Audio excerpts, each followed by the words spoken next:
Olá, nossa aula, nosso tema de agora será sobre o parto humanizado. Então, a humanização no atendimento à mulher no ciclo terapêutico puerperal, ele compreende um conjunto de práticas que visam a promoção de um parto e de um nascimento saudáveis, bem como a prevenção da morbidade e mortalidade materna e perinatal. O parto humanizado, ele é compreendido como a adoção de práticas humanizadoras e o resgate de práticas que eram realizadas anteriormente. Evita-se o excesso de intervenções e também a utilização de recursos tecnológicos, também sendo realizado somente quando existe uma indicação clara e específica. Então, a gente deve-se adotar critérios a respeito da utilização dos recursos tecnológicos e também das intervenções.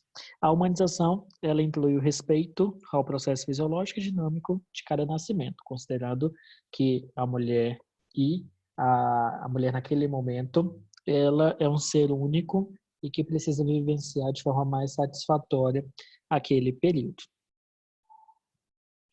Temos, a nível de Conselho Federal de Enfermagem, a resolução COFEN número 516/2016, que ela normatiza a respeito da atuação e a responsabilidade do enfermeiro obstetra e obstetriz, na assistência às gestantes, parturientes, puérperas e recém-nascidos no serviço de obstetrícia, centros de parto normal e ou casas de parto e outros locais que ocorra essa assistência. Essa resolução também ela estabelece quais são os critérios para registro de títulos de enfermeiro obstetra e obstetriz no âmbito do sistema COFEN-COREM. Então, é uma resolução importante que todos que têm interesse pela área da obstetrícia precisa estar ciente das normativas que essa resolução acaba adotando. Em 96, a Organização Mundial da Saúde ela começou a publicar diversas recomendações e essas recomendações baseadas em evidências de modo a proporcionar uma maternidade segura. E aí nós temos boa parte da questão das boas práticas obstétricas e boas práticas neonatais sendo envolvidas e estimuladas a partir aí do ano de 1996. E a OMS ela classificou essas boas práticas, essas recomendações baseadas em evidências em quatro tipos de práticas. A primeira delas são as práticas demonstradamente úteis e que devem ser estimuladas. A segunda são práticas claramente prejudiciais ou ineficazes e que devem ser eliminadas. A terceira são as práticas que não existem evidências para apoiar sua recomendação e devem ser utilizadas com cautela até que novas pesquisas esclareçam a questão. E o quarto tipo de prática são as práticas frequentemente utilizadas de modo inadequado. Então, estaremos vendo aí quais são esses tipos de práticas de acordo com esses quatro grandes grupos. Então, o primeiro grupo aí, que são as práticas demonstradamente úteis, que deve ser estimulada a sua realização durante aí o nascimento, durante o parto e nascimento, e que estão presentes aí na questão do parto humanizado. Então, nós temos o planejamento individual, determinando onde e por quem o parto será realizado. Então, aí a mulher realizando o seu plano de parto, a avaliação do risco durante o pré-natal e no momento do trabalho de parto. Então, a avaliação de risco é de suma importância ser realizada para identificação de intercorrências que podem estar sendo implantadas.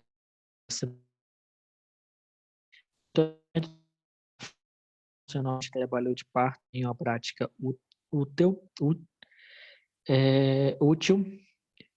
oferecimento de líquidos por via oral durante o trabalho de parto, o respeito à escolha da mulher sobre o local do parto, o respeito ao direito da mulher à privacidade no local do parto, o apoio emocional durante o trabalho de parto e parto, também são práticas aí que são demonstradamente úteis.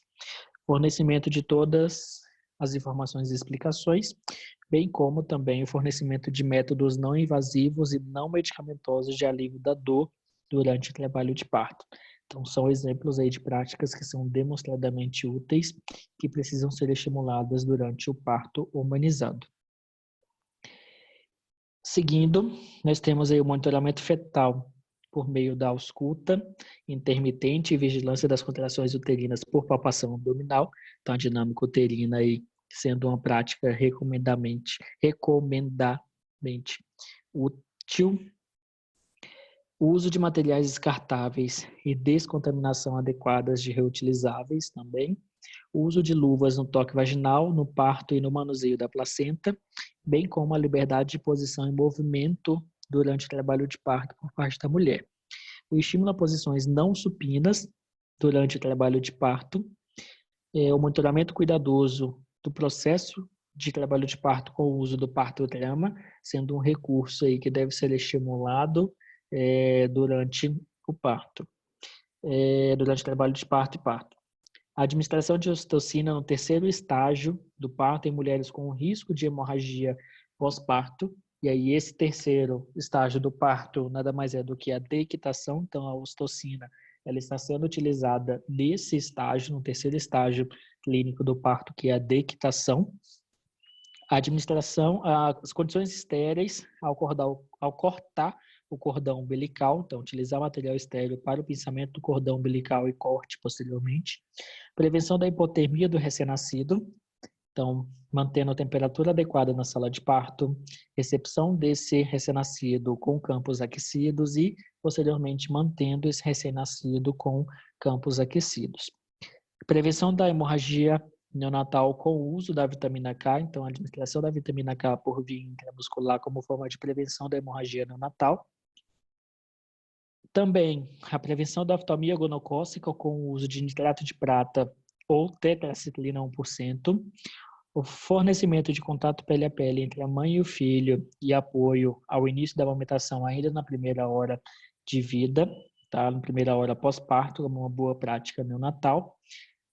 Mantendo os dois, mãe e filho, em alojamento conjunto, a supressão da lactação em mulheres portadoras de HIV, o exame rotineiro de placenta e membranas ovulares, então está avaliando a placenta, a parte fetal e a parte materna, se as estruturas estão presentes, se não tem aí intercorrências nesse sentido. O uso rotineiro da ocitocina, tração controlada do cordão umbilical ou sua combinação durante o terceiro estágio do parto, que é o estágio de deictação. Então, são exemplos aí de práticas que são demonstradamente úteis e que devem ser estimuladas durante o parto normal e aí no parto humanizado também. Agora, estaremos vendo sobre o segundo grupo de práticas, que são as práticas claramente prejudiciais ou ineficazes. Então, aí nós temos como práticas prejudiciais ou ineficazes o uso rotineiro do enema, o uso rotineiro da traqueotomia, a infusão intravenosa de rotina no trabalho de parto, então não sendo recomendada aí a instalação de terapia intravenosa como rotina durante o trabalho de parto, a realização de exame retal, o uso rotineiro da posição supina durante o trabalho de parto, sendo recomendado posições posições verticais, porque acaba facilitando a evolução. O uso de pelvimetria por raio-x também é uma prática prejudicial ou ineficaz. A administração de ocitocina antes do parto, de tal modo que o efeito delas não possa ser controlado. O uso rotineiro de litotomia, da posição de litotomia, a realização de esforços de puxos prolongados e dirigidos, tá, durante o segundo estágio do parto, que é o estágio expulsivo, que é o período expulsivo. A realização de massagem e distensão do períneo durante o segundo estágio do parto, que é o período expulsivo, também é uma prática claramente prejudicial ou ineficaz. O uso rotineiro de ergometrina por via parenteral no terceiro estágio de trabalho de parto, que é o estágio de deictação, então não existe essa recomendação, então a prática é claramente prejudicial ou ineficaz. A realização de lavagem uterina rotineira após o parto, o uso liberal ou rotineiro de episiotomia, toques vaginais frequentes por mais de um examinador, a realização de manobra de trestelera ou similar, tá, com pressões inadequadamente aplicadas ao fundo uterino no período expulsivo, segundo estágio clínico do parto. A prática liberal da cesariana, a aspiração nasofaríngea de rotina nos recém-nascidos normais. Então, não existe recomendação de aspirar vias aéreas de recém-nascidos logo após o nascimento de forma rotineira. Então, é uma prática claramente prejudicial e ineficaz.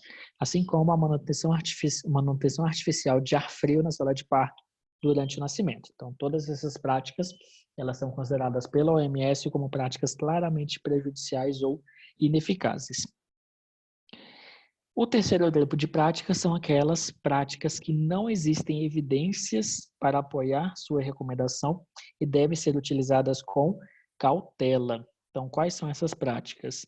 O fornecimento de métodos não medicamentosos de alívio da dor durante o trabalho de parto, e aí, como exemplo, a questão das ervas, imersão em água e estimulação de nervos, a realização de pressão no fundo uterino durante o período expulsivo, realização de manobras relacionadas à proteção do períneo e do polo cefálico no momento do parto, a manipulação ativa do feto no momento do parto, o clampeamento precoce do cordão umbilical. Então, a gente tem recomendação atual que esse clampeamento ele seja realizado de forma tardia para que o recém-nascido receba o sangue presente no cordão umbilical e na placenta. E a estimulação do mamilo para aumentar a contratilidade uterina durante o terceiro estágio de parto, que é o estágio de dectação. Então, esses são exemplos de práticas que ainda não temos evidências científicas suficientes de modo que seja realizada, tá? Então, caso seja feito, tem que ser feito com cautela.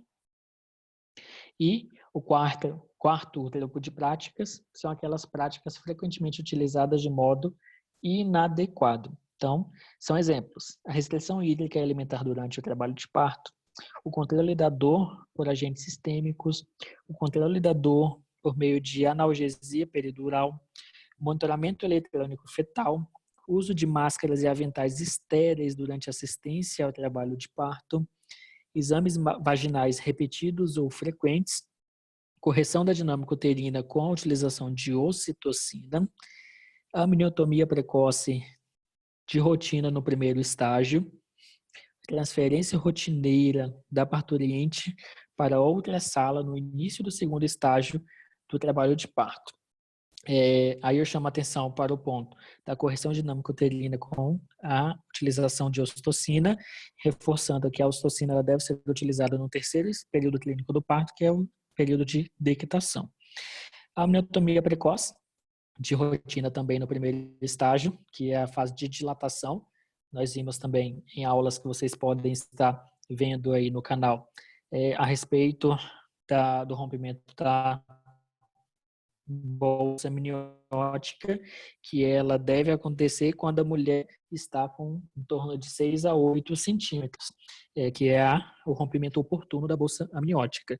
E quando essa amniotomia ela é feita logo no início, nós temos aí, essa mulher ela pode ficar exposta a outras complicações, principalmente a complicações infecciosas. Continuando a respeito ainda das práticas utilizadas de modo inadequado. A cateterização da bexiga, então, a instalação de cateterismo vesical, seja de demora ou de alívio, como rotina. O estímulo para o puxo, quando se diagnostica dilatação cervical completa, antes que a mulher ela sinta vontade de realizar o puxo, também é uma prática utilizada de modo inadequado. O parto operatório, assim, a exploração manual do útero após o parto também são exemplos aí de práticas que são utilizadas de forma inadequada e que infelizmente acabam sendo utilizadas de maneira frequente, mas só que precisa de revisão quanto à utilização dessas práticas. E é isso, então terminamos esse conteúdo e aqui, novamente, para relembrar as minhas redes sociais, para vocês curtirem, comentarem e compartilharem. Até mais!